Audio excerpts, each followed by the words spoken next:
Hey guys, what is going on? In this video, we're going to be taking a look at the iPad Pro 6th generation 12.9 inch in space gray. So I did have a 4th generation 12.9 inch 2020 version that came with the A12Z processor. The new one does have the Apple M2 chip inside of it and has a couple of new camera features. So compared to my version, it does have the center stage now and the front facing camera. And then on the back camera, you can record video in ProRes resolution now. But enough talking, let's go ahead and crack open this iPad. So on the back, we do have the two pull tabs now, so Apple did eliminate the plastic on pretty much the whole box, so that's kind of cool. And this just tells you about what's inside of it. So just a USB-C to C cable, USB-C to power adapter, and then all that fun jazz inside of it.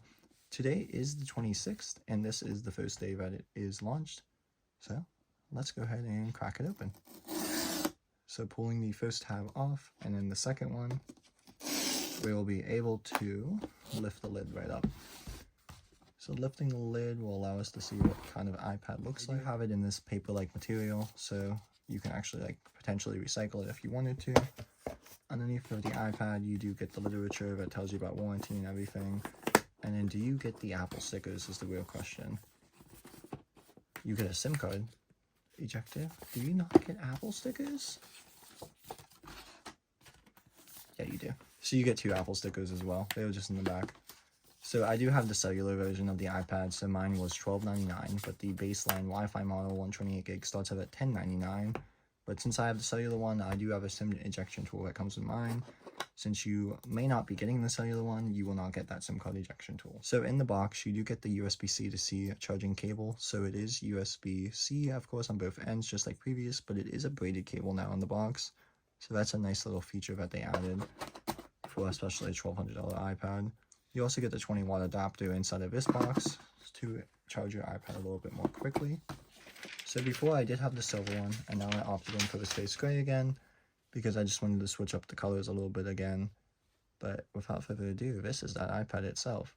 On the right hand side, everything should be pretty identical to my other one. You do get the volume up and down, power button, speaker grills, SIM carded tray right here. On the back, you get the cameras, 12 megapixel, and I think there was a 10 megapixel up there as well, LiDAR sensor, flashlight, microphone, all that fun stuff. So it does have a slightly better screen, at least from the one that I used to have. It has the Super Retina XDR display on it now. So it has a little bit better nits and stuff like that for brightness, which is kind of cool. And it also has a new feature inside of it with the Apple Pencil if you have one.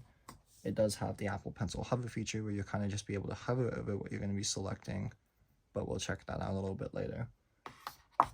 So I do have some accessories for this new iPad as well. The first one is going to be a Magic Keyboard, and then I also have a screen shield that I'll slap on later on.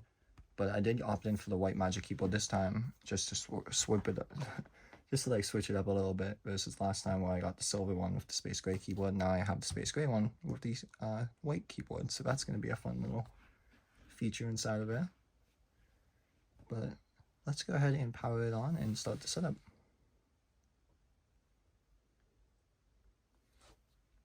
So iOS 16 looks all good in its glory and everything like that. On my old iPad, it already indicated for me to start setting it up, so let's go ahead and start that. Taking the old one off the Magic Keyboard and placing it over top of my new one will be the way that I'm going to set this up. I am going to transfer all of my data from the old one over to that new one because I just do it for a lot of other stuff like YouTube and other stuff like that. But I'm going to set it up for me, type in my password for my iPad off camera, and now it is setting it up. And we will be doing that side-by-side transfer, like I said, where it just kind of uses Bluetooth and Wi-Fi Direct to actually transfer everything over. I am not going to activate the cellular yet though, but speaking of cellular, there is 5G on these newer ones. 5th gen had it as well, 6th gen definitely has it of course with 5G bands. The old 4th generation, which is what I had from 2020, does not have the 5G built in. So that's going to be an upgrade for me as well. Let's go ahead and set up my Face ID and be right back. So Face ID is now set up.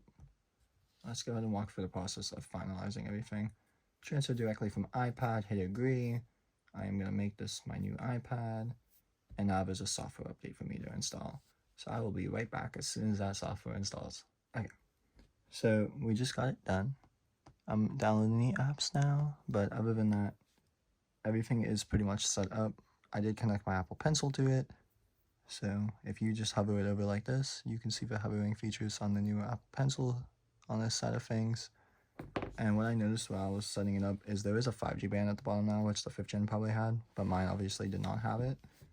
But let's take a look at this Magic Keyboard. So overall, it should be the same Magic Keyboard, but it has USB 4 support now instead of USB 3, I think is what the other one was. So I just wanted to get a little new one too. Plus my dad is getting my old iPad, in which case is getting my old Magic Keyboard as well. So in the box of the Magic Keyboard, you get pretty much nothing besides the literature.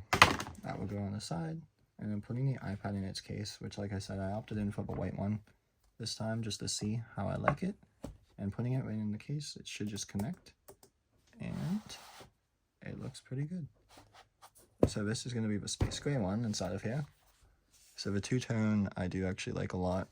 I wish the space gray was a little bit darker, but it is kind of cool having a space gray one again, because my first generation 11-inch iPad Pro was space gray.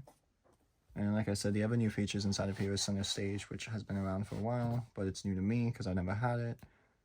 And then the back of the iPad itself is going to be a little bit different with the cameras. So ProRes recording, and then the M2 processor inside of here, which should be pretty quick at doing pretty much anything, and the 5G capabilities for me is new as well.